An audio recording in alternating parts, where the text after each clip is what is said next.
Hola chicos, ahora vamos a tener la clase del bloque número 3, que el bloque número 3 está constituido por tanto la dimensión analítica como informes, tipo de informes, redacción académica y aplicación de normas APA. Como este bloque es un poco largo, lo voy a dividir en dos clases, ¿sí? Me gustaría explicarles cuáles son los libros que vamos a utilizar en este bloque. Como ustedes saben, el libro de cabecera de la cátedra, el que utilizamos en la cátedra, es Técnica para investigar de Juni y Urbano. Hemos utilizado el tomo 1 y 2, ahora vamos a utilizar el tomo número 3. Tanto en el análisis de datos como en el desarrollo de la redacción académica y científica. También vamos a utilizar metodología de la investigación de Sampieri. Antes de continuar, les explico que en el momento que ustedes vayan a leer estos dos libros, Juni Urbano va desarrollando el análisis de datos hasta llegar a un punto de dividirlo en análisis de datos cualitativo y cuantitativo. Mientras que el libro de metodología de la investigación de Sampieri lo que hace es ir desarrollando directamente la investigación cualitativa y cuantitativa hasta llegar a un punto donde tenemos el análisis de datos cualitativo y el análisis de datos cuantitativo. Luego, en redacción de informes, también vamos a utilizar Juni y Urbano, técnica para investigar 3, Mirta Bota, tesis, tesina, monografía e informes. En este libro de Mirta Bota solamente vamos a utilizar aquella parte que se refiere a los tipos de informes. Porque en la última parte del libro desarrolla la aplicación de las normas APA. Pero como el año pasado salió la última edición, que es la edición número 7, en este caso nosotros vamos a desarrollar en la cátedra la aplicación de esta edición, de la edición número 7 de normas APA. Bien, comenzamos con la primera parte de análisis de datos. Juni Urbano nos explica que el análisis de datos son aquellos procedimientos que me permitan transformar la información que yo obtengo en el trabajo de campo en información que sea explicada. Es decir, información que pueda ser comprendida científicamente. Para ello, se realizan 4 operaciones generales. La primera operación es el ordenamiento de la información. Básicamente consiste en asignar un número correlativo a los registros que yo obtuve en mi trabajo de campo. Es decir, yo llevo a cabo herramientas de recolección de datos, bien, sea encuestas, registro de observación, entrevistas, formularios. En cada uno de estos registros yo los voy a enumerar de manera consecutiva. Adicionalmente, puedo agregar otro criterio de identificación, por ejemplo, si he desarrollado varias entrevistas, puedo, además del número consecutivo, indicarle quién es la persona a la cual se le llevó a cabo esta entrevista. También podemos mencionar fechas, lugares, qué persona ha llevado a cabo la recolección de esta información. En segundo lugar, lo que tenemos es la codificación de la información.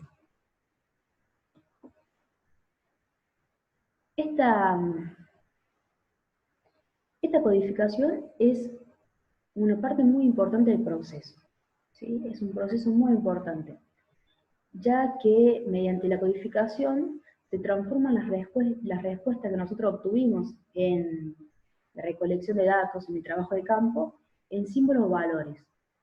¿Cómo pueden ser? Serán numéricos o discursivos. Tanto los estudios cuantitativos como cualitativos, en ambos estudios se debe llevar a cabo la codificación de la información. ¿En qué momento lo llevamos a cabo? En los datos cuantitativos, en la investigación cuantitativa, el proceso de codificación se lleva a cabo una vez que nosotros hemos concluido con toda la recolección de la información. Mientras que en la cualitativa, la elaboración del código se va realizando a medida que progresa el trabajo de campo.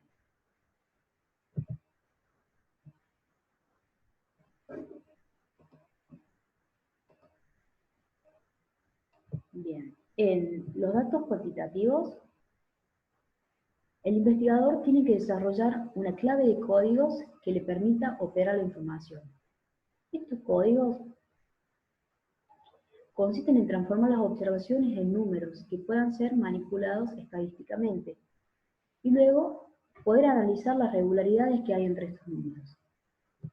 Mientras que en la investigación de naturaleza cualitativa, el tipo de información que yo obtengo en mi trabajo de campo es una información de tipo discursiva. Por lo tanto, el proceso de codificación que se llevará a cabo es una reducción de los datos y además vamos a extraer el significado de esos textos. Una vez que ya elaboramos las claves de códigos, vamos a proceder a llevar a cabo lo que se denomina un libro de códigos. Acá tenemos un ejemplo de un libro de códigos. Este ejemplo lo tomé de Juni y Urbano. Como verán, tenemos varias columnas. La primera columna contiene la descripción completa y clara de cada variable y de todas las variables. La segunda columna es darle un nombre a esa variable. La tercera columna es un listado de todos los posibles valores, todos, que cada variable va a adoptar. Y la cuarta columna es en la que cada variable está codificada para cada unidad de análisis.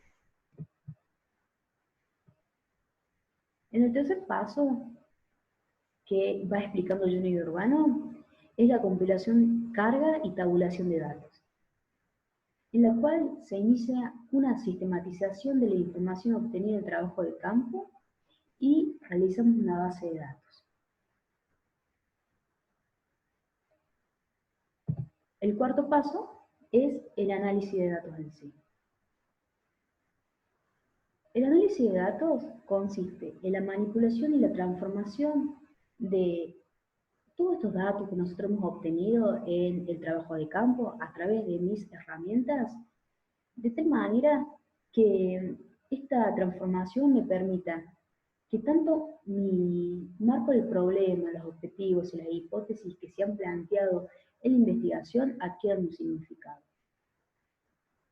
Para que ellas tengan este significado, el investigador lo que debe hacer es poder interpretarlas. Entonces podemos decir que la actividad principal que va a realizar el investigador en esta fase es lo que se denomina el procesamiento de esta información. En el caso de análisis de datos cuantitativo, tenemos muchos procedimientos y técnicas, ¿sí? Pero casi todos se basan en técnicas estadísticas. Digamos, es la mayor y la principal herramienta que tenemos para analizar los datos de esta naturaleza. Mientras que en el caso de los datos cualitativos, también tenemos gran variedad de técnicas y procedimientos, pero es muy importante la visión y el conocimiento que tiene el investigador en el tipo de análisis de datos. En el caso de, vamos a ver primero el análisis de datos cuantitativo.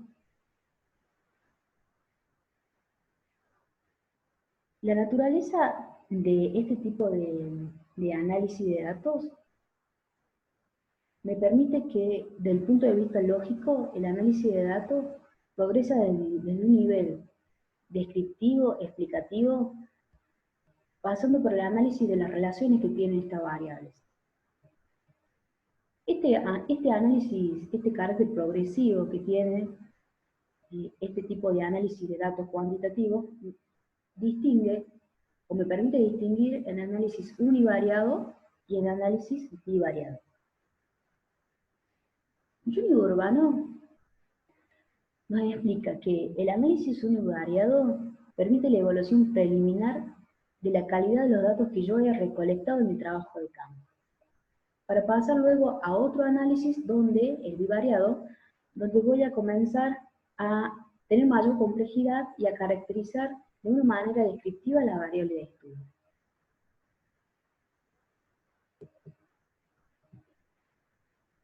En mi análisis bivariado, una vez que conocemos el potencial de cada una de las variables, comenzamos con este tipo de análisis donde se trata de descubrir y describir la relación entre dos variables.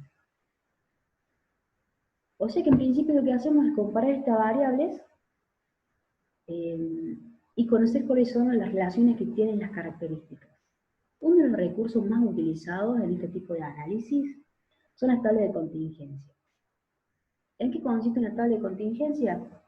Es un cuadro que relaciona las variables entre sí, o los factores, generalmente a través del cálculo de porcentajes. Por su parte, Sampieri lo que nos indica es, en el libro de metodología de la investigación, 7 pasos para el análisis de datos cuantitativos, centrándose en la interpretación de los resultados del método de análisis y no en los procedimientos del cálculo. Para ello, en primer lugar, lo que tiene en cuenta Sampieri, o digamos parte del hecho de que ya tendríamos que tener una matriz de datos. Acá tenemos un ejemplo de matriz de datos, que es, bueno, es este cuadro que podemos ver. En primer lugar, lo que hacemos es, de la herramienta de recolección, vamos a codificarla. ¿Sí? Hagamos de cuenta que esto es una encuesta que hemos llevado a cabo. En el género, la codificación es masculino 1, femenino 2. Color de pelo, rubio 1, castaño 2, pelirrojo 3. La edad, directamente lo que tomamos son los valores en bruto. Entonces podemos decir que en el primer caso, el género de esta persona que yo encuesté es masculino. El color de pelo es rubio y tiene 35 años. Es decir, nosotros vamos armando toda esta matriz en base a la información que hemos recolectado. Una vez que ya tenemos esto, Sampieri nos indica que tenemos que seleccionar un software. Por ejemplo, en el paso número 2 nos indica algunos software estadísticos, como el SPSS. En el paso número 3, que consiste en la exploración de los datos, se lleva a cabo un análisis de estadística descriptiva para cada una de las variables de la matriz que yo ya armé, recordemos el cuadrito, y luego para cada una de las variables del estudio. Finalmente, se aplican cálculos estadísticos para probar las hipótesis que ya hemos enunciado. En el paso número 4, lo que hacemos es evaluar la confiabilidad y validez de los instrumentos de medición que yo voy a utilizar. Para ello existen diferentes procedimientos para calcular la confiabilidad. Por ejemplo, tenemos la medida de estabilidad y el método de mitad de partidas. Todos los procedimientos lo que hacen es utilizar fórmulas que producen coeficientes de fiabilidad, que pueden oscilar entre 0 y 1. Recordemos que 0 significa nula confiabilidad y 1 representa el máximo de fiabilidad. El paso número 5 consiste en el análisis de las hipótesis a la luz de las pruebas estadísticas. Para ello, tenemos dos tipos de análisis estadístico que podemos utilizar: los paramétricos y los dos no paramétricos. En definitiva, se pretende probar la hipótesis y generalizar los resultados que yo obtuve de las encuestas, poder generalizarlas, o sea, de la muestra, y poder generalizarlas a la población. El paso número 6, cuando se refiere a análisis adicionales, son otro tipo de análisis estadístico, por ejemplo, la prueba de H². El paso número 7 consiste en preparar los resultados para presentarlos. Para ello, lo que hacemos son aquellos resultados que ya tenemos, sean tablas, sean cuadros, sean gráficos. En primer lugar vamos a revisar cada uno de esos resultados. Lo vamos a organizar y vamos a cotejar la congruencia que tengan. Si nosotros descubrimos que no hay congruencia, lo que hacemos es regresar a nuestra investigación y ir verificando cada uno de los puntos anteriores que nos llevó a obtener esta información, a obtener estos resultados, ¿sí? Luego, de que ya hemos cotejado y que hay congruencia entre todo, vamos a priorizar la información más importante. ¿Por qué vamos a priorizar la información más importante? Pensemos que generalmente en nuestra profesión tenemos que presentar algunos informes que no pueden ser muy extensos, ¿sí? Por ejemplo, en el caso de reportes ejecutivos, o si queremos llevar a cabo algún plan, alguna planeación, el primer vistazo que va a tener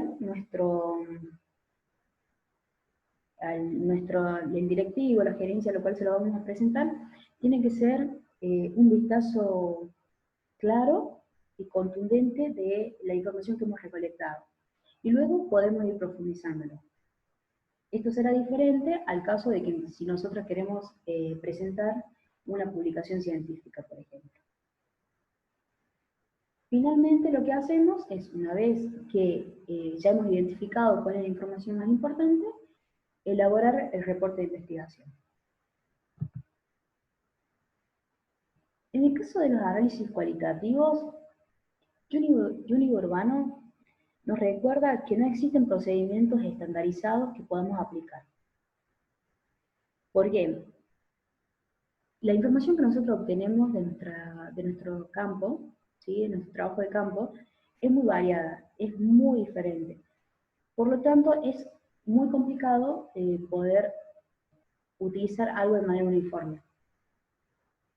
Es por ello que es importante que el investigador utilice diferentes técnicas de análisis. En este caso, en el análisis de datos cualitativo, es importante destacar que tenemos que tener mucha precaución en que sucede muy a menudo que terminamos cuantificando la información cualitativa. De esta manera lo que hacemos es desvirtuar toda la lógica de nuestra investigación y terminamos empobreciendo la finalidad del análisis.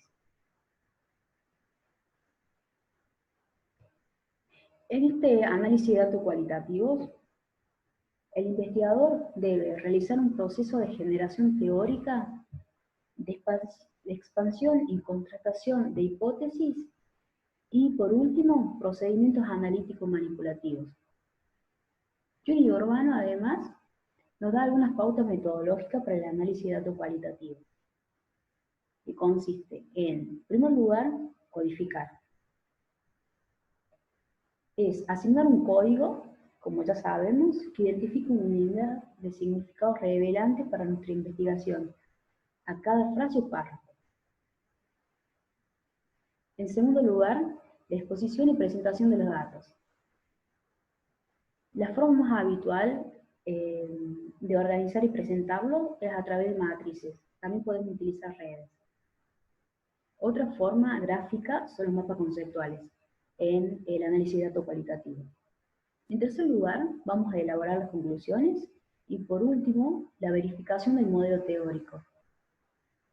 En este momento, lo que se trata de verificar el modelo teórico es analizar la inconsistencia entre aquellos casos críticos que pueden surgir en nuestra investigación, de tal manera de poder resolverlos, ¿sí? Con el modelo que vamos desarrollando. Además, si bien no está acá en el PRESI, es importante destacar que Sampieri lo que nos indica en el libro es que en la actualidad hay diferentes programas que sirven de manera auxiliar en el análisis cualitativo, pero de ninguna manera estos programas pueden sustituir el análisis creativo y profundo del investigador. Solamente pueden facilitar la tarea.